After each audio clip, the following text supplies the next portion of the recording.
He's winning. He gets to today, but he's talking about his friends and how he's sad that his sensei Nudge wasn't able to make it through. Great to hear from Seiko there. And I know I was actually hanging out with both you and Seiko this morning as outside the hotel, so it was great to see him just chilling. Yeah, for sure. Yeah, super humble guy. He's used to this kind of competition. Kind of an esports veteran. You can really show about him thinking about the title, not the prize money. Really want to kind of make a name for himself in auto chess also. And it's super impressive to see him go. Unfortunately, he did go for 8th last game, but he kind of has every tools in his box. First player to pull up the Goblin Gamble. Yeah. I love to see that. I wanted to add something to that you mentioned, however, about the team compositions from this last game. And that really goes to show that people are getting more comfortable in their skin about playing Dragon Mages. Now there were 4 of them. People are figuring out in this meta game, people are more aggressive, but now I know how to beat you anyways. And it's really starting to show. We expected kind of the meta game to look like this as the tournament started. Yeah.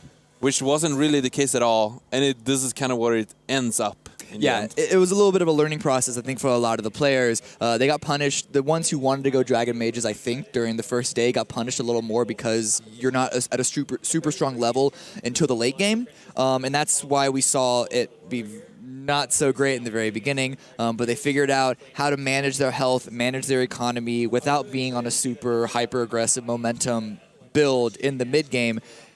And I'm actually shocked how well all 4 Dragon Mage players did. I thought we were going to see them drop like flies because of how contested they were. Right. But they all managed it. They didn't all win, obviously, but they were in like at least middle, if not upper middle of it. Yeah. For sure. Yeah, no, they're definitely doing very well, and it's a testament to them not needing so many 3 stars. The one player that did do the best was the player that... With the 3 stars? Well, in the very end, right? But earlier in the game, the reason why he did so well is because he managed to get all 6 mages very early. And even if you're at 1 star, it's still very powerful. And that also means that he both kept his win streak, but he also didn't pay a lot of gold for his units, right? So he could actually have a high amount of interest. And that's when you see this absurd setups happen in the end of the game when you both have the point of interest and you have all of that win streak money to go with. Then you see like the 3-star Storm Shaman, 3-star Shining Dragon, 3-star Turtle Elder, which I've never seen in a competitive game before. Yeah. Well, guys, we're halfway through the day. 3 games down, 3 games to go. $1 million prize pool. Seiko mentioned the disparity between 4th and 8th and 5th through 8th and 4th, which is 18K. You get 18K if you're 5th through 8th. If you get 4th, it goes up to 50,000. So all that to think about. Cameron, Joel, it's been awesome having you here. I love listening to your commentary and analysis. Any final thoughts and maybe a prediction here before we let you guys go here? I think Seiko's going to come back. But other than that, the disparity has been all over the place already. Yeah, that was what I was gonna say. What I'm gonna say. You're welcome. I have to ask you a prediction. You know, I gotta. Who's That's gonna fair. win? Who, you know? Okay, I do agree with Seiko coming back. I think Chuck also is gonna make a headstrong start. I do think that has like a humble idea about coming in here. Seems kind of relaxed. I hope he's gonna like pull himself together and try to get these 3 last games. All right, well, hey, thanks again, guys, for being up here hanging out. It's time for us to go into the next half of games. We're going to take a short break, and we'll be right back. You're watching the 2019 Auto Chess Invitational, $1 million prize pool, and we're getting closer and closer to finding out who our champion will be. We'll be right back.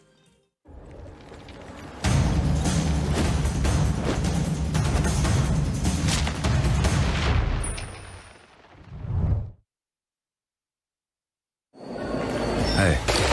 你想要什么？要快人一步，用技术驾驭前路。要赢，还要点运气的成果。怕输，那就给我让让路，看我一串7的脚步。要好看，指尖的技术，画里有画的艺术。茫茫大众，我要万众瞩目。你还想要什么？100万奖金，自走且爱。这里有你要的全部。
Ladies and gentlemen, boys and girls, hello and welcome back to the 2019 Auto Chess Invitational. We're live from Shanghai, China. $1 million prize pool this weekend for a relatively new genre and game. It could not be more exciting here as we're halfway through the action. It's a best of 6 today, and now we're ready to get into the next half of our games. I'm Axel Toss, very happy to be joined by Excoundrel and Claytano. They've been behind the scenes working their magic with the observing.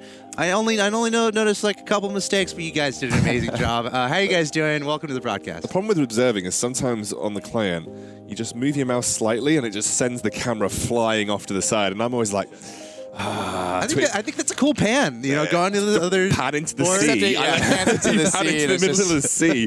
I'm sure Twitch has like lol T-tours every time that happens. But yeah, it was fun. It's nice to kind of catch a lot of the action from backstage because me and Clay were able to follow the stories really well when we're so engaged with trying to observe too. So yeah, it's good. Yeah, we're just right there in the action with everybody else. And man, talk about action. There's been some ups and downs, first place to last place to kind of all around ties for the most part. We have a tie for first and second, and about third through sixth or seventh is all very much so in this. And the crowd has been super into it too, which has been really fun, like oohing and awing and clapping. We've had almost standing room only over here.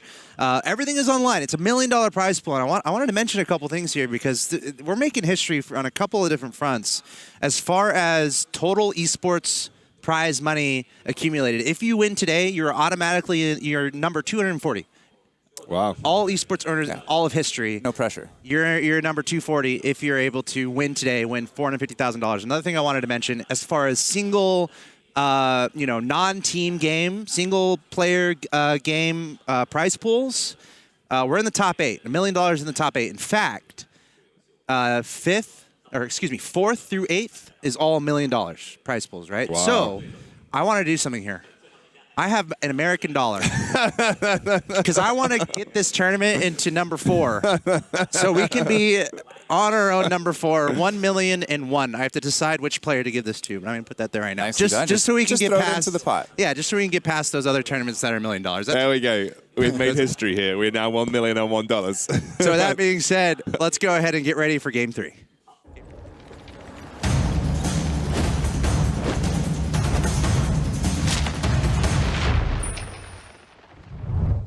Of course, Game 3 was last game. This is Game 4. That's my bad. But before we jump into the delightful, dulcet tones of our two brilliant commentators, let's go ahead and hear from Shredded.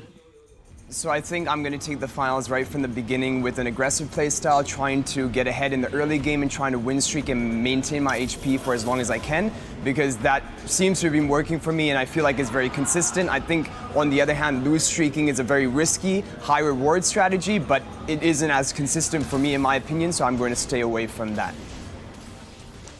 Yeah, so hearing from Shredded there right off the bat, he didn't really have the greatest game 1 and game 2, but really picked it up game 3 with that second place finish, open fort into Knight's Glacier. Maybe taking a play out of Lucky's playbook, who was actually commentating a little bit on the Chinese stream as well, which is pretty cool to see. And he put himself right back into contention for not just second or third, but even a first place finish still is very much so on the table for him. Yeah, and it was from a loss streak, as you said. I mean, that's something he was trying to avoid. So maybe, I mean, I'm looking at his board right now and I'm thinking, I would be tempted to open fort this because this is a really, really, in my opinion, pretty poor start. Depends on what he gets in the next round, realistically, but Defector, Frost Knight, Unicorn, they're all really bad units. Ripper is good, but kind of not good outside of a Goblin vacuum unless you get him to level 2. So I think I would be tempted. He's got some good items. He's got a Steel Plate Mail to begin with, which is a great Hell Knight item if he wanted to go down that Glacier Knight path again. Yeah, especially like you said, the two defectors, a pair of defectors isn't really necessarily the sign that says go Glacier Knights. It's more along the lines if you get a Hell Knight early on, a Lightblade Knight early on, or maybe a pair of each. And it looks like he is going into that modified open fort, maybe again, kind of doing what Lucky did last round. He's taking a leaf out of Lucky's book. I mean, I actually would sell the Defectors and the Frost Knights. I know it's not. I know if you want to go into Glacier Knight, it's not the optimum thing, but I actually don't think that Defector and Frost Knight are that good, so I would have sold to get to the 10 gold threshold here. But what Shredded is doing is not bad. What Shredded is doing is not bad. He's basically modified open forting to get himself a specific comp when he comes out of this. So, you know, I'm not going to give him any dues for this. I think he's in an okay spot. I think he's got those units that he wants to work with. So Shredded essentially seems to have maybe gone on a lesson of, or a journey of discovery himself over the course of this final, and he finally sells. Okay, good. That's what I wanted to see. Yeah, absolutely the right play in that situation.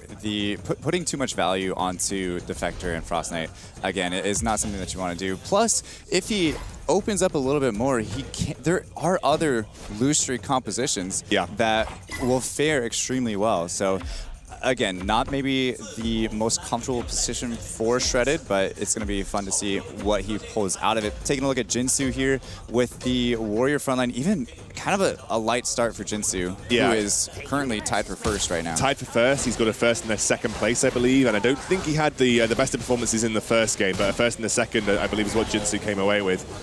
He's got a Phantom Queen. Phantom Queen is a pretty solid early unit, deals a lot of splash magic damage, but is not going to deal with Chuck. I mean, Chuck has had some solid starts in this series so far. He's got a lot of 2 stars on the board too.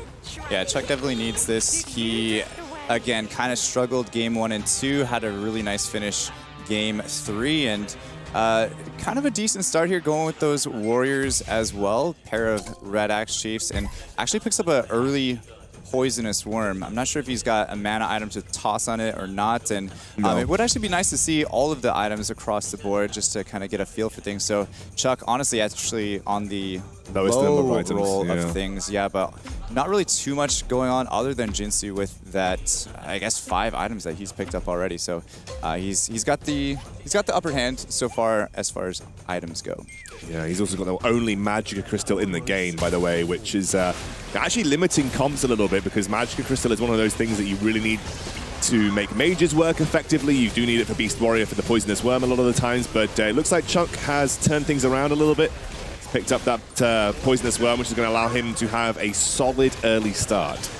Yeah, and that's one of the things for Jinsu to recognize, that he's the only one in the lobby that picked up that Magicka Crystal. Yeah.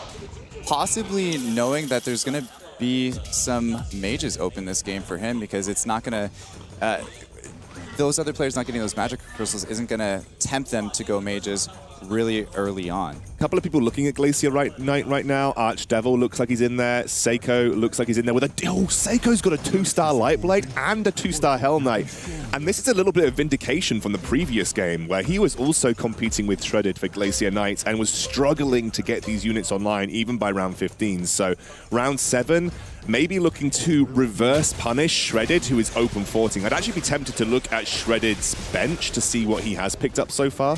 Oh, he's sold everything. Okay, he's full open forting. This is a classic open fort from Shredded right now.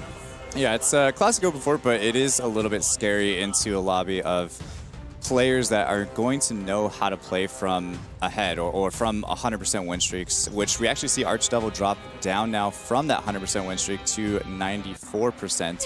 And he's looking at also a Knight's Glacier build with a 2-star Hell Knight, 2-star Frost Knight, and some kind of Goblin mechs. Very similar bench and board compared to Seiko, but actually selling those now to hit that 10 gold interest mark. That's a commit to Glacier Knight for Archdevil, because he sold everything that maybe could have given him a separate run for his money. Hasn't instead said, okay, I'm in a good spot for Glacier Knight. I've got my 2-star Hell Knight. I can look to find the Lightblade Knight a little bit later on. He's also given his items to Red Axe, as he knows that he's going to sell that Red Axe eventually. So that's just going to be there to help him, at least give him like a small minor percentage edge versus maybe some of the other players in the lobby right now. I actually wanted to mention that we talk a lot about what happens to players' HP totals when there's a win streaker. When there is an open forter, it generally has the opposite effect. You actually protect players' HP totals more so than anything else, because obviously when they get that guaranteed win, they're going to protect their HP for a round. So we'll see. Shredded, again, like we said, classic open forting. I'm really tempted, or I'm really interested to see where he goes with this build, because classically you would usually only ever go into something like Feathered, for instance, because it's really easy to accelerate into 3 stars. But he does look like he's thinking about Glacier Knight, and he's a little bit behind the curve right now here, Clay. Yeah, the problem with this is if there's so many other players taking those Knights out of the pool, trying to go into Glacier Knights, I would say is probably a mistake, especially from a full full-fledged open fort where you're not even picking up units along the way, it's going to be rough for him. So there's three other players right now playing Glacier Knights, and not only just soft Glacier Knights, they're hard committed into Glacier Knights for the most part, like we said. Maybe with the exception of Bomron has the ability to switch into Hunters, which would actually be a really good option for him, because Land being the sole mage player right now, again, looking to see Jinsu probably transition into that later on. And yeah, as we see here, Kong with that Divinity bonus early on, which we don't actually see too much of so far. He's actually killed it with the Spirit bonus, but I think what was being highlighted by our spectators is that we have two Beast Warrior players in this lobby as well. We have both Chuck and I believe it is Jinsu. So Jinsu and Chuck both in a Beast Warrior platform, and Jinsu's managed to find 4 beasts with the Razor Claw super early on here. Yeah, Razor Claw that early in a already pretty stacked Beast Warrior combination is looking pretty good for him. If he gets that 2-star Razor Claw, or possibly even an egg to make it a 2-star Razor Claw, that's going to be huge for him. Yeah, I'm tempted to see how Shredded does versus the neutral round here, because this is one of those rounds that's very scary for an open fort player, because you often don't have the capacity to beat it, and it does look like we're going to end up in a situation where he only takes out one of these golems, which is tough, because when you're an open forter, you can be in a rough situation like that. Yeah, it's not uncommon, and it's mainly when you do that full open fort that is a very real possibility. Does pick up a 2-star Frost Knight, may not be really what he's looking for. Obviously, it is nice to have, but still looking for some of those more important knights like Lightblade Knight. Have a look at anybody else picking up. Heaven's Gift for Archdevil at the top there, but no magic crystals for Chuck, but there is one for Jinsu and Seiko. So Jinsu's going to be able to put that onto his Poisonous Worm once he decides to get rid of that Unicorn. And Seiko has got options, things like the Soul Reaper, things like the Desperate Doctor can work out for him. But Shredder choosing to continue to open fort right now. It's not uncommon to see players do this. I would be wary of Shredder doing this up until the Wolf round, because he has not had the Priest bonus to help him mediate that HP loss. So if he was trying to continue this loss streak up until the Wolf round, I think he'll be in a very rough spot in the mid game right now. Yeah, 45% HP round 11 is no joke. It's much lower than what you would really want to be. However, with the Beast Warrior players that are already kind of semi-high rolling for the most part, even putting units on the board might potentially be worse than open forting, especially without the Priest bonus, like you said.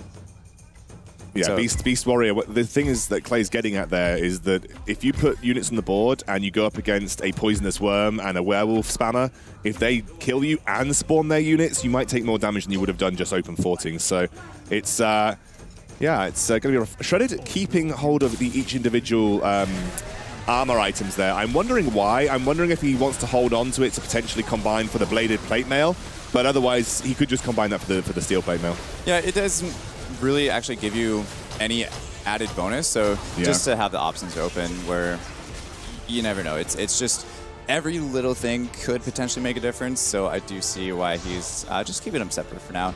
Swapping over here to Land, actually losing to Kong, who's got an early Dragonite as well as an egg already set to go for going Dragon Mages. And we talked a little bit about not really too many people getting magic or crystals early on, but that's definitely not stopped people from trying to go those mages really soon. Yeah, you've got the Wolf round coming up as well, so you can gamble that you're going to find a magic crystal at some point. Also, when you get the source, you could maybe go for a source 3 late game. You are not, you don't have to rely on just Magic Crystal. You can also give attack damage items to your Tortola Elder, who is the only unit that really, really, really needs mana generation more so than any other unit in your composition. So I don't think it's the worst position in the world for Land, and I've seen a lot of this Water Spirit. This is probably the most surprising unit of this entire tournament to me, and it really has been, I think, piloted by the South Korean and Japanese players. They have brought this to the forefront of mage builds, and it has been, honestly, it has been one of the most impressive units for me in these builds. Yeah, no, absolutely. I was actually just about to mention that as well when we swapped over here to Land's board, and it's a really smart decision right now with the Beast Warriors in here that do melee damage, as well as the Knights Glacier that also do a lot of melee damage with those, Hell Knights and Evil Knights. So I can definitely see why it's as popular as it is. And now picking up the Dragon bonus as well with the mages early on. So not a bad start from land, and it's probably going to sort of snowball into something really nice for him. So Jinsu and Chuck currently the two playing the Beast Warrior build. We'll have to have a look over at them fairly soon. You can see Archdevil only with a level 1 Lightblade Knight right now. But again, there's lots of Glacier Knight players, and that is going to be a worry for Shredded, who's going to try. I mean, the best case scenario for Shredded is that he finds those 3 stars as quickly as possible, just so that he can do exactly what he did last game. But when there are more Glacier Knight players to contend with, that is a bit more difficult. And Chuck, he's playing Beast Warrior, and one of the biggest weaknesses of Glacier Knight in the early to mid game is that when a Beast Warrior is rolling with Poisonous Worms, that will be on Shredded's mind, that will be on the rest of the Glacier Knight players' minds as well.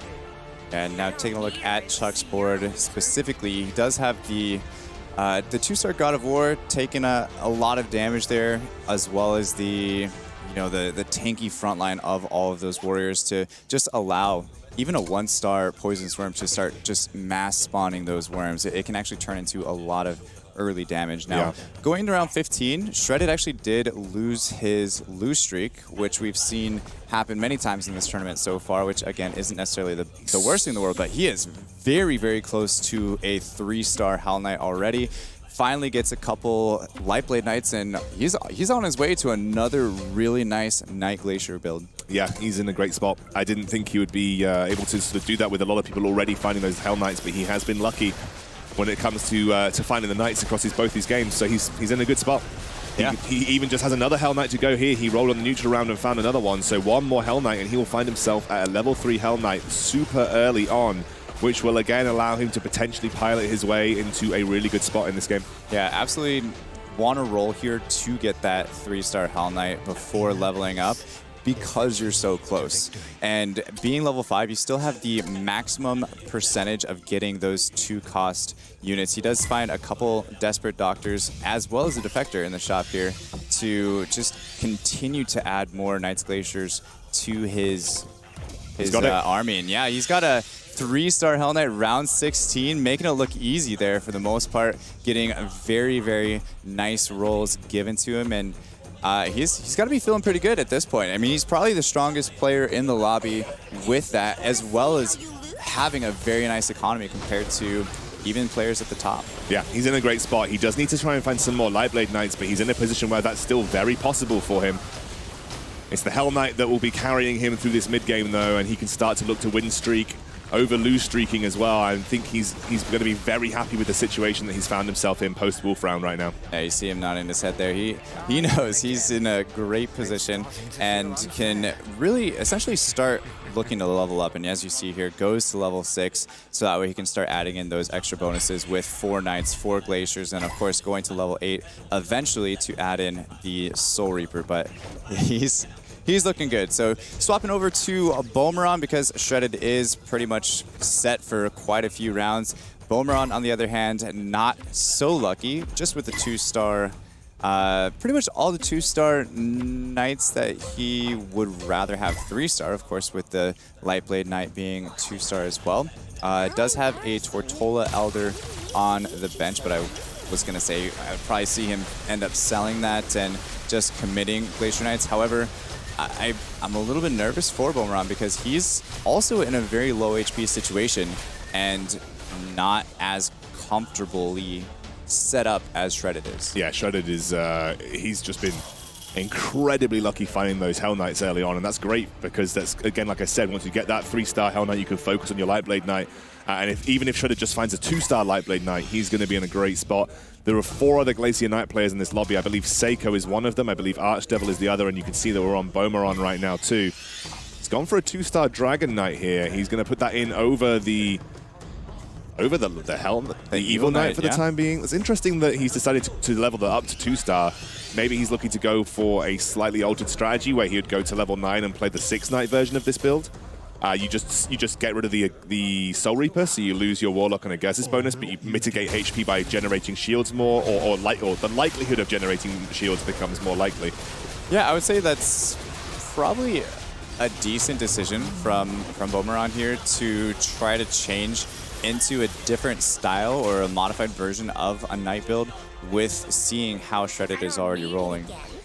Swapping over here now to Archdevil with again a Night Glacier build just to see how all of our Night Glacier players are doing. But Archdevil's taking a different approach to it. He did have really nice rolls early on to give himself more of a HP buffer, and he's taking that and putting the gold that he's getting into experience, also now level 7, and has quite a good bench as well. Yeah, he's got a solid bench. He's working towards a 3-star, both Lightblade and Hell Knight. Obviously, that's the main goal when you play this build. Looking at the total gold gain, Shredded is 30 above anybody else in this lobby because of that open fort strategy that he managed to pull off here. And he's, I think, maybe changed his mind about the way he wants to approach these particular games. Maybe taking a leaf out of Lucky's book, like you said, and it's worked out very well for 2 games in a row, considering he needs these wins to put himself in a good position. Shredded is definitely the guy to watch when it comes to the Glacier Knight build at this point in time. Yeah, Archdevil up against Seiko there, the 4th Knights Glacier player. And Shredded, with the early 3-star Hell Knight, has got to know that when it comes down to the other Knight players, they're going to be struggling because he's taking those very important units away from them. So with just that alone, he's got to know that that's almost solidifying himself ahead of those other 3 players, which could give him just a 5th place finish, if not even more, right, of course. So taking a look overall here going into round 20, there's our 4 Knights Glaciers. We have, looks like 2 Mage players, and one of the Beast Warriors, which was Chuck, has now transitioned into the Soul Hunter player as it stands. I mean, it's a good decision to try and play away from any other build. If there's no other Hunters in the lobby, you're going to give yourself a better shot at finding those units. The problem with Chuck is that a lot of the core units that he needs to be at 2-star right now are currently lacking a little bit behind. For instance, his Dwarf Sniper, you would really like to have that 2-star before round 20, if I'm completely honest with you. But he has got the economy to work with, so he could potentially roll for it. He could potentially look to roll down a bit further. He does look like he's taking a roll down to 20 gold or so here, but it hasn't really found anything major, in my opinion, that would give him a massive boost. Yeah, ending up selling the Venomancer, so giving up the Warlock bonus to add in a second 2-star Swordman.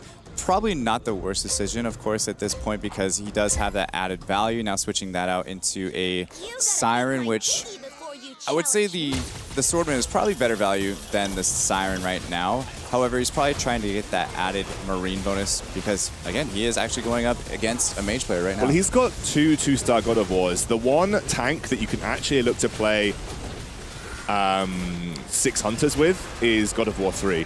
So there is a very real opportunity for Chuck to potentially consider 6 Hunters in this particular lobby because he has the God of War working towards the God of War 3. So if you were to potentially get 6 Hunters with God of War 3, that actually becomes a fairly strong composition. It's also pretty solid versus Knight players too. So it might be a way of Chuck dealing with the current Knight spam lobby if he were to find God of War 3 and then maybe go for a Tsunami Stalker. Yeah, I mean, it's definitely an option. It's an option for sure. He's actually 1 off now from a 3-star God of War like you were talking about. However, I really would say 3 Hunters is still a better option, and adding in something like a Dark Spirit once he gets up to level 8 to add in that once he finds it, because he is level 8, but to add in that Warlock bonus. And up against Shredded's 3-star Hell Knight, actually ended up putting a mask on it instead because he doesn't have that 3-star Lightblade Knight in the back. Yeah, he's only got a 1-star Lightblade Knight right now, which is obviously going to be giving him a little bit of a tough time because he's already lost. He hasn't maintained a 100% win streak from finding that 3-star Hell Knight. And that is one of the things that you do need to be aware of, that Hell Knight is good, but you do need the combination of both Hell Knight and Lightblade Knight to make the Glacier Knight composition as scary as it can be in the late game. So he actually had his win streak broken at round 22, or round 21 rather, and then managed to come back at round 22. But let's not discount where Shredded is in this game. Having a look, we have a, super stacked, very heavy armor-driven Water Spirit here. And that's for Land right now, one of our South Korean players who really needs this win to be feeling good going into the final 2 games of this final, because he hasn't had the best of series so far either. Yeah, that's massive for Land to actually get that 3-star Water Spirit, especially with all those items that he has on it, because if there's one thing that's going to slow down that tanky 3-star Hell Knight from Shredded, from rolling through his mages, it's going to be that spirit bonus. And we see Boomerang actually pulling Shredded here and going out round 23, a very early loss from Boomerang, taking 8th place. Game 4. That's tough for Boomerang. He hasn't had the best of series either. He will not be in the happiest spot. Seiko also not in a great spot right now. Doesn't really. He is nowhere near A level. Oh, has he gone for the 6-knight version of this? Just 6 knights, no Glacier? He's got it set up right now with 6 knights and 2 Glacier. Yeah, he's playing. So he wants to go to level 9 and maybe get rid of Soul Reaper and go for the 4 Glacier version. Yeah. This is a version that I think is superior to mages, but I still don't think it's going to beat your classic Glacier Knight, especially someone like Shredded at this point in time. Yeah, and in order to add that Soul Reaper in, he actually has to get up another level into 10, which is it's so huge against other Knight players to have that Aegis bonus as well as the Warlock bonus, but it is extremely strong once you do get up to that. So I would look to see him probably start saving gold in order to force level and add that bonus in. Shredded lost again here. I'm wondering, he's only level 7, so he's actually super close to a 3-star Desperate Doctor. He's got 50 gold to roll it down with. I'm fully expecting Shredded to go to level 8 and maybe roll it down on the next level, because 12, if you go to level 8 now, I would thoroughly recommend going to level 8 now and sticking the Soul Reaper in. I think that's going to give him a really good spot. He's actually got a Frantic Mask on the level 3 Hell Knight, like you said, because he didn't have a good Lightblade Knight at that point in time. Now, the Hell Knight ability actually isn't that important. It can sometimes be important, but I would say as the game goes on, it's not the most important ability in the game. So I'm no, I really like that decision from Shredded to put the Frantic Mask on the Hell Knight. But like I was saying previously, he did get put up against land with that Spirit bonus, and we didn't get to see the actual fight, but I do believe that the Hell Knight did get stopped by that Spirit bonus with the 3-star Water Spirit. It's one of the reasons why I think Water Spirit has performed so well in this particular tournament, is that just the Spirit bonus itself is very good at shutting down melee Knight units like that Hell Knight.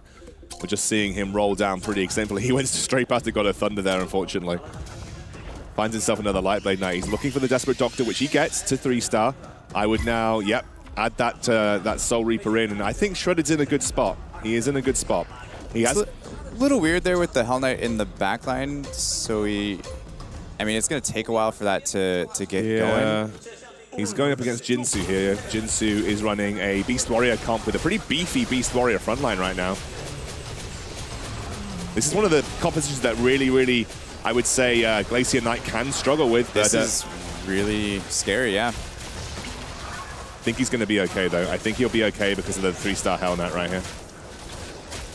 Yeah, and the 3-star Hell Knight, even though it was in the backline, if we watched it specifically, it did kind of go around the corner, didn't really get focused by any of the other units in the main line until they pretty much were all dead from the Frantic Mask that he has on it. So Seiko could actually roll to 10 here and just put in the... I think he tried to roll to 10? Because he just used all of his gold. I can't imagine he rolled down. I think he must have tried to go to 10. Yeah, there we go. There he goes. Yeah, I think he just slightly miscalculated it and had to sell something, but... Or just wanted to decide, wanted an extra second to decide what he wanted to sell. Sure, yeah. Interesting that he's putting his knights at the front here. This is something that I've thought about a lot, and I'm not the biggest fan of putting knights anywhere near the front of the lobby. Anywhere near the front of the chessboard. The reason being is that they take 2 seconds to activate their shield, so if you put them at the front of the chessboard, they are very likely to not be able to activate their shield. And now Seiko survives on 1 HP. Chuck gets knocked out. That just came from nowhere. That just came from nowhere for Chuck. Yeah, he was going for Hunters and most likely wasn't able to find that front line. I'm not sure if he ended up getting his God of War 3-star ever, which could have been the issue there. But yeah, taking a 7th place right now, which Chuck being one of those players that needed to make something happen here. With only 2 games left, every point is going to count. So only picking up 1 point this game, but Seiko now on the chopping block with Shredded, even at 9%, still hanging on, but Land kind of the Knight's Glacier kryptonite right now, if you will. Yeah, he's definitely causing issues. I think Seiko should be okay here, but it is going to be close. He's not running a particularly strong build. He may survive with just a slip. I don't know, actually. This is going to be so close for Seiko. It's Hell Knight versus the world, and it goes out. Seiko gets knocked out here. Shredded on some 1% HP. He does go up against that Kryptonite, as you said, that was land. And without that level 3 Lightblade Knight, Shredded also in a tough position, I think, coming into this endgame. Yeah, with Spirits there, that Lightblade Knight 3-star, like you said, is extremely crucial because Spirit bonus doesn't take effect on ranged units, which is very, very, I mean, it's crucial. It's crucial. You can see Jinsu here. He's looking for a 3-star werewolf, a 2-star werewolf, a 2-star pirate captain, a 2-star berserker, and a 2-star siren. So a lot of 2-stars on the field that Jinsu still needs to level up this composition. And remember, this is one of the guys right now who's joint first place. Yeah. So a good top 3 finish. This guy is looking at 450k as a real opportunity for him. And you could see at the end of Game 3 just the emotion starting to get to him a little bit. He does have a long way to go, but just knowing that you have such a lead already 3 games into it here, but he's looking really strong, and it looks like Kong is going to get knocked out. He was in top contention right now with 19 points, so only taking a 5th place finish there. Shredded looking okay. Archdevil also getting bested by Shredded, dropping down to 3% HP. So Jinsu just loving the fact that those two are on such low HP percentages now, because he knows that every single player that gets knocked out from here on out, especially Kong, is just getting him that much closer to $450,000. It's actually super insane. I can only imagine what's going through his head right now. It's crazy. He's had some excellent games so far. Jinsu, our player from South Korea, he's played a blinder. Shredded now on 1%, but he does have that 3-star Hell Knight. Just depends on who he matches up against in this next lobby. If he goes up against land, he might be in a rough spot, because that is a mean water spirit for a level 3 Hell Knight to deal with. Yeah, both Korean players actually 1-2 right now in the lobby with Land and Jinsu. Going into round 30 creep round, we do have quite a few items here on all 4 sides. No legendary items as it stands. Of course, Archdevil just a couple items away from getting the Mjolnir onto a Lightblade Knight, which actually would be really nice for him. And yeah, Dragonite there with the Maelstrom as well, just looking for that Wraith Shard. Land. Really right now, the person to beat in this lobby. And I would say that he also is going to be beating Jinsu's Beast Warrior comp as well with that Spirit. It's crazy. Spirit, who would have thought? That's the counter to almost everybody in this lobby right now.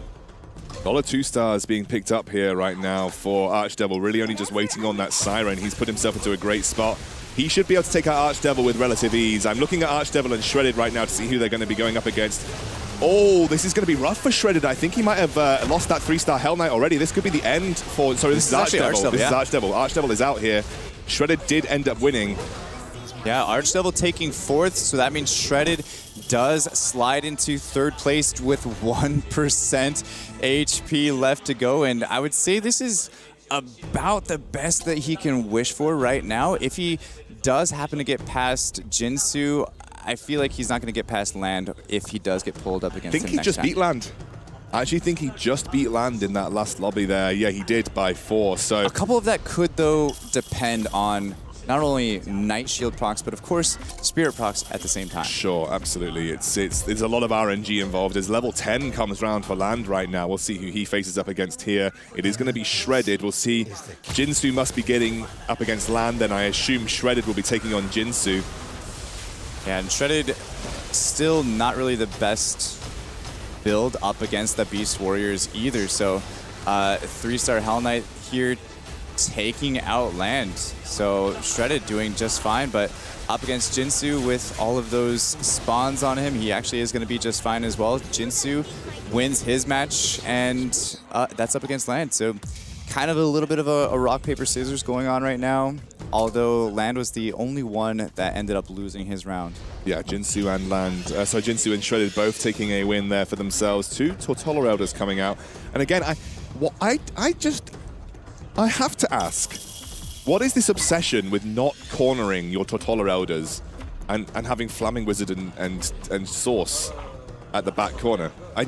You know, Alexandra, I wish I could answer that question for you, but we've seen it time and time again from, I believe it's mainly the South Korean and Chinese players that end up doing that, and I just feel like it's less optimal. As you see, only one of them ends up even getting his ultimate off, and I don't think it was even fully charged, so Land is going to take quite a bit of damage there. Out. Shredded getting taken out by Land, so those Spirit procs must have been just enough. So Jinsu, man, look at it. Look, just can you imagine how Jinsu's feeling? 2 games left. He's already solidified himself a second place finish now, and this is. I mean, I'm almost getting chills for him already, but he still has a long way to go. And this game, who do you give this to? I feel like I still give this to Land. I think Land is very likely to be in a good position, but what I do want to highlight is that Jinsu can do a couple of things in this scenario. He's already got a Storm Shaman 2. He's already got the Marine bonus in his composition. What he can do is go to level 10 and look for a 4 Marine bonus, and that would maybe give him the edge versus Land. Now the question is, does he have enough time to do that? That is the question that he's going to be facing.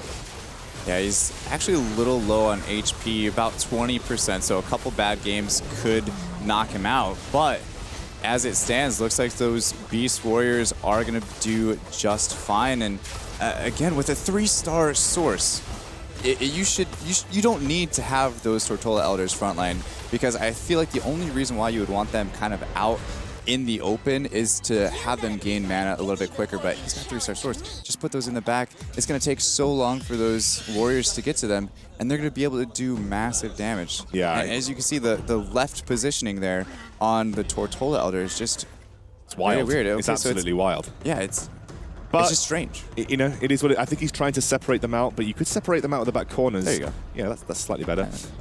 They do have a 4 attack range, so they don't need to actually move from the back corner most of the time to be able to attack in a lobby. They're very, very long attack range units. You'll have a look at the positioning here from. Yeah. Well, this is just for the neutral round. It is just for the neutral round, but I do feel like this is a better positioning for Land going up against the Storm Shaman from Jinsu, because it's going to have to decide which side it wants to silence for the most part. So he's going to almost guarantee at least one of his Tortola Elders to get off, which is going to do a lot of damage if he doesn't change the positioning of it. It's a lot of magic resist. Oh wow, a ballista, Dragonbone Ballista now here on the Berserker as well. Yeah, and he's actually just putting that straight in front of. Okay, I was gonna say he's backlining the Dragonbone Ballista. Good. But he's putting it right in front of the Tortola Elder. So watch the Tortola Elder on the left side of your screen here. It's just they're gonna kill the source, or try and kill the source. The Tortola Elder does get the ultimate off, but he gets flattened. And again, something else that I want to mention to you, Clay, is that there is a 3-star Swordsman. Now, Swordsman is one of those warrior units that actually becomes very good versus mage compositions in general, and the reason it becomes good is that when it is spinning, it is immune to all ability effects, including damage. So when that swordsman is spinning, it will not get affected by Tortola Elder ultimates. It will not get affected by the Thunder Spirit. It will not get affected by whatever else is being thrown at it, because it has that ability to just negate everything. Yeah, and it can just absolutely tear through those kind of squishy mages, like you said. So for sure, definitely Jinsu's main carry unit right now. It's his main source of damage for the most part, and it looks like he does end up getting rid of Poisonous Worm to put in a Shaman bonus, if I'm not mistaken. He did get rid of the Poisonous Worm, correct? Yeah, so the Shaman bonus is just hoping to get an immediate Hex off, and then afterwards maybe get a Hex following that. So he's, I think, essentially looking to try and... Because this is one of the things that is good versus Mage players. If you can get one of their units off the field, often it's a unit that has a massive impact. And it is paying off for him very well here. Yeah. And the reason it has a massive impact is because almost every unit that's in a mage composition is generally a unit that is really, really important for them. So I think it's a good call. I genuinely think it's a good call, because you're almost always going to hex a high value target when you're hexing something versus a mage composition, right? Correct. And Jinsu's actually playing this very well. Yes. I mean, we see him actually making some very crucial decisions and starting to work towards that 4 Marine, because he knows that there is a huge difference between first and second place right now for him, and this is extremely important. He does get the 2-star Siren there now as well. I wish I could really get in the heads of like even positioning the source at the front, because once she's dead, she doesn't generate your team any mana, and so that actually slows down everyone's mana generation for the team. Like I think you could just force people to attack the Water Spirit, right? Just force them to attack the Water Spirit and then keep everything as far back as possible. Even having the Thunder Spirit at the front is okay because of the Spirit bonus.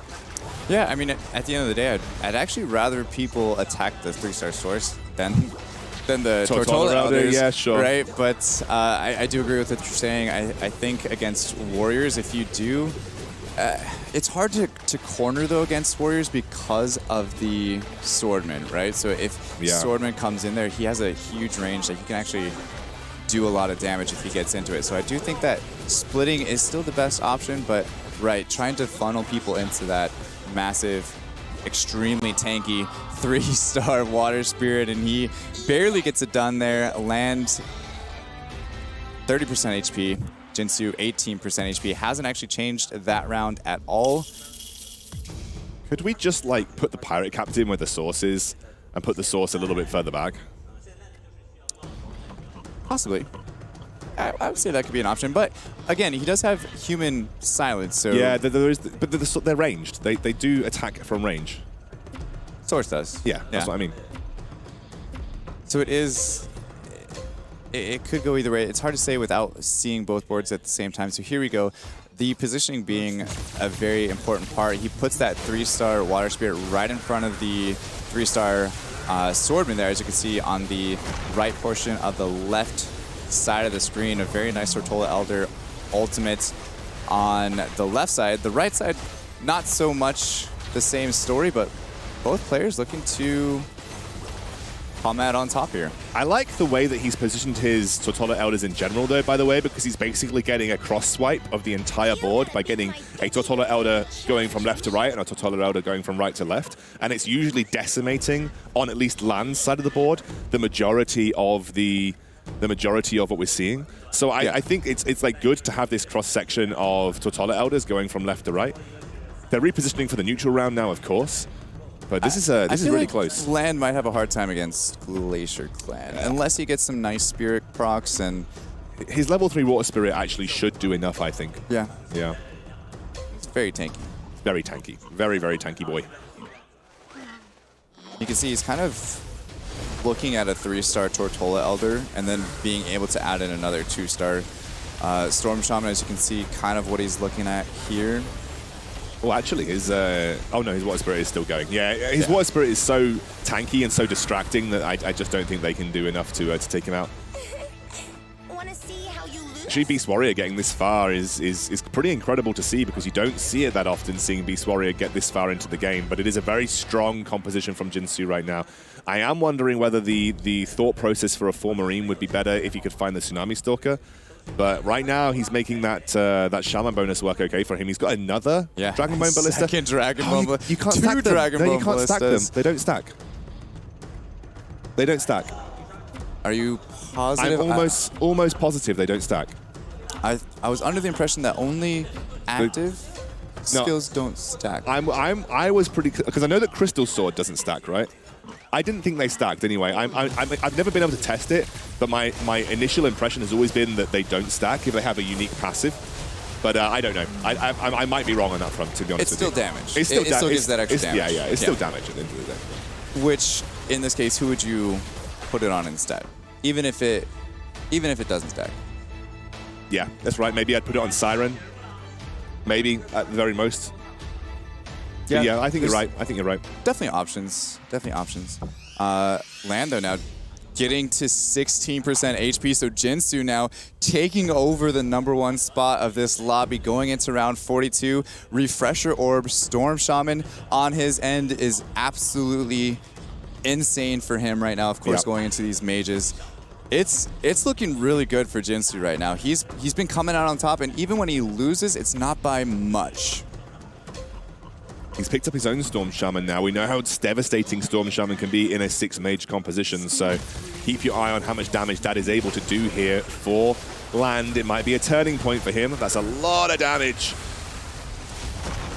That's Razor Claw barely getting his bear off there, and wow, Land is going to take some damage, but able to pull it off here, it looks like. So winning on his board, and then now Jinsu taking quite a bit of damage on his side.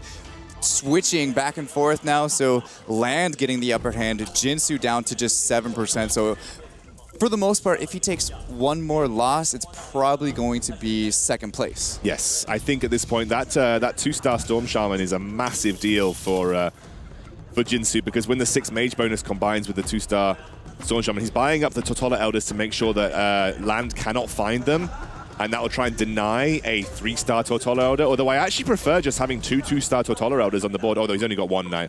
I think if you made the choice, I actually quite like having 2-2-stars, although he's sacrificed one for the Storm Shaman, of course. The Storm Shaman doing so much workload. Look at the damage it does in a 6-mage composition. It's just absolutely gruesome. Yeah, it's definitely really nice here, but that 3-star Swordman is spinning, doing a ton of damage here on Land. Is it actually going to be enough to kill him here? I don't think so. I think it's going to be really close. Super close. I just don't know. It's difficult to tell here. I think he may have survived with just a sliver of HP. He has. 6%, so going back and forth now. Round 44, just one round before a creep round as well. So I'll be honest with you, Scoundrel, I don't think it's going to get to round 45. I think this is going to decide it right here. Unless they both win. We have seen them both win on their boards before. They haven't been losing and winning. Again, I like the decision-making process that Land has gone for. The Storm Shaman was definitely a turning point. I think you need it versus a Refresher Orb Storm Shaman coming out from Jinsu, but these guys, they're both South Korean. They're both battling to the end right now. And Land definitely needs the points because he's a little bit further down the standings than Jinsu. But this is Jinsu making a claim for $450,000. And you can see it's pretty close, but it's looking good. It's looking good for Jinsu. It's looking really good. Taking another first place finish here. I would love to see his reaction right now. Oh, I want to see that reaction. He knows that he solidified himself 9 extra points. Oh my gosh. Scoundrel, I'm getting chills. That was insane from Jinsu. We are looking at the #1 player with just 2 games to go, $450,000 potentially sitting in his back pocket. That is a boatload of money for our South Korean competitor, a player that everybody respected coming into this tournament as well. I remember on the first day, there was talk about everybody saying, well, this guy is really, really tough to beat, and you can see the breadth of builds that he's bought, the decision-making that he's had, with a little bit of luck sprinkled in as well. It's been good fortunes for Jinsu. Was it Jinsu who went Fallen Witcher once upon a time? Yes. Yeah, I think just that bell was ringing for some reason. My goodness. And that was not an easy victory either. He fought hard for that one. Yeah, he came back from, I think, a 50% HP deficit, if not more. Yeah, he fought. I mean, he was actually, I think, around 15, 16, looking at a fairly mediocre Beast Warrior build, and then he hit some 3-stars. He made some good decisions. He went for the 3-star Razor Claw, which is a gamble when you're playing Beast Warrior, because it can be sometimes hard to find that guy without investing a lot of money to finding the rest of the Druids. And 3-star Razor Claw for me is one of those units in Beast Warrior that gives you a bit more longevity, and he kind of used that as a platform to sort of get to a really good spot in this game. Yeah, but it wasn't just the rolls. It wasn't just the units that he had. It was the decision-making to get rid of the Poisonous Worm. It was the decision-making to add in the Storm Shaman and then also get the Siren in there. But then the positioning, I think, was super, super key and a very crucial fact of why he took first place this game. And again, both of them were just so low at the very end. We haven't even seen that yet today, where it just comes to such a close margin between our top 2 players. And it comes down to just the narrow margins of where you're placing your pieces, maybe an item on one unit or another, but just nothing but dramatics here. Let's take a look at the match details here from that last match. And of course, we can recap what happened with the rest of the lobby. We see Bomber on there at the bottom. Chuck, he was trying to build some momentum, but he also, finishing in 7th place and then going on up there. It seems like South Korea and China, they're kind of lifting themselves up above the rest right now. What I'll say, though, is Shredded did open 4 into Glacier Knights again, and he found himself into 3rd position. The second game in a row for Shredded, where he went way low, but then found himself in the top 3. I think he's fighting for 4th right now. I think he's in contention. He did get very, very lucky with a lot of those rolls, but that's, of course, not to take anything away from the strategy behind of what he decided to do. But Kong, taking a 5th place finish here, it's not the worst thing in the world for him. So looking at it now, Jinsu 28 points in 1st place. Shredded actually up in 3rd at 21 as well with just 2 games to go. Tied with Land, with Archdevil just essentially fighting at the heels for them. Seiko a little bit further out. Bummeron and Chuck, unfortunately, I think are likely not in a good position to even, well, they definitely can't contest 1st, but they'd need some luck to even make it towards that 20-point bonus right now with just 2 games left to go. But yeah, there's a really big fight for 4th right now. Yeah, and there's a huge difference between the money between 4th and 5th. Yep. Because it's not about going on anymore. It's not about moving on to the next round in order to play. We're here.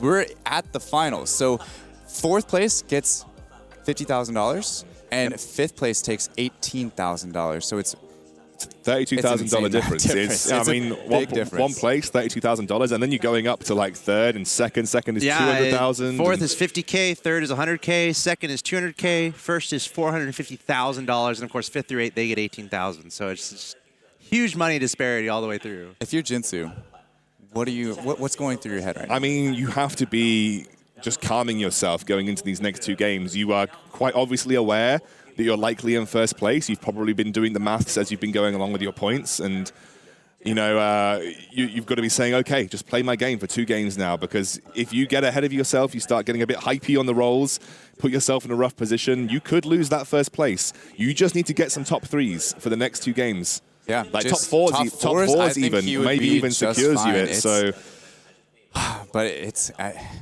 Man, I'm a little bit at a loss for words for what's happening, but there is a huge battle still for 2nd, 3rd, 4th, 5th, and who knows what might even happen with 1st place. Yeah, it exactly. can come down to the wire. Seiko's not out of it yet as well. He's 6 points behind, so he could maybe find himself into the 4th and 3rd places as well. He's not had a great few rounds. He's had a good early start, but 3 games in a row has not placed very well, but he would also need to get some good top 3 positions to put himself in the running for 4th. And Shredded, I think he's found a lucky strategy, if I say so, because he's been following in the footsteps of Lucky previously, and it's been working out for him for 2 games in a row. Which is not something we've seen him play almost the entire tournament up until this point. He's really focused on those warriors early game and then switching into hunters or mages respectively, depending on the lobby and depending on the roles.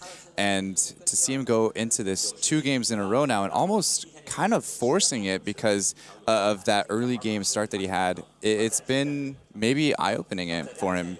And it's going to be interesting to see if he decides to do it again. And what about the compositions we've been seeing, guys? In particular, Dragon Mage is sticking out to me, where we're seeing a lot of players utilize that strategy. Meanwhile, we have Shredded really trying to make the Glacier Knights work time and time again.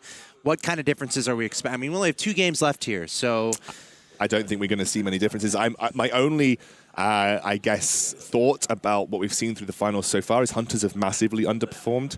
I think no one has really Chuck tried to get those online, but... I feel like we've only seen like 1 player per game really go for that. It's been limited players playing Hunters, and I think I have been surprised at how few people have managed to get it into a strong position in the games, given how unpopular the build has been throughout this finals. There's been, I think, too many people trying to force Glacier Knights. I think we had 4 in that last lobby, and unfortunately... In the lobby before that, too. Yeah, the problem with Glacier Knights, when so many people are going for them, is if you're in Shredded's position and you're just going, right, well, economy first, it's more likely that you are going to be the one to have the economy to roll for the Knights. And unless anyone else is getting extremely lucky, then you're always going to be in a good position. Well, speaking of Shredded, though, for those couple games that he had a rough start with, he had a really good win streak. I believe it was game 1, and he ended up trying to transition into Hunters, and he had such a huge HP advantage over the rest of the lobby and then ended up getting 6th. Yeah. So, again, it's kind of a testament of how Hunters are being played right now, and I think the main thing is possibly looking at that Spirit bonus, the Mage bonus, the Dragons. That's been an insane comp so far, and that Water Spirit just wreaking havoc on a lot of those Lightblade Knights as well, kind of turning it around so that way those boomerangs aren't ricocheting on your entire team. It's just focusing on the one Lightblade Knight. It's like a double-edged sword to these Glacier Knight comps. It freezes the Hell Knight, ults to the back, turns the fire of the Lightblade Knight away.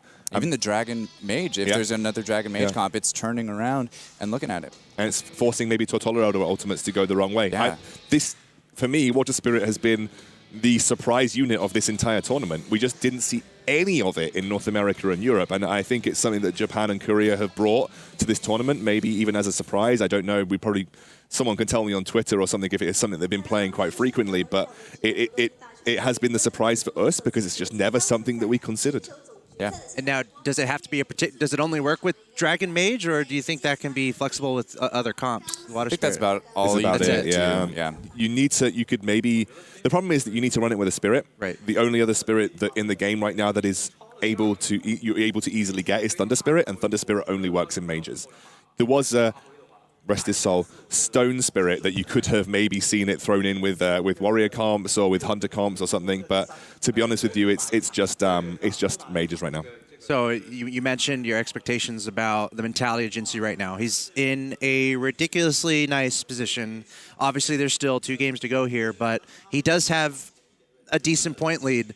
What do you think that the main focus, as we're about to get into Game 5 here, what does that have to be for Jinsu? I mean, I think Excoundrel hit it on the head, just staying calm and not going for first. He doesn't need first places anymore. He just needs to get above the fold, and if he can do that, he can just play consistently, just hope that everything goes in his favor, and then once you get into those situations again where it's 1v1, doing everything that you can to earn just even 1 point, because it could come down to that at the very end. It absolutely could. Well, without any further ado, let's go ahead and scroll into Game 5.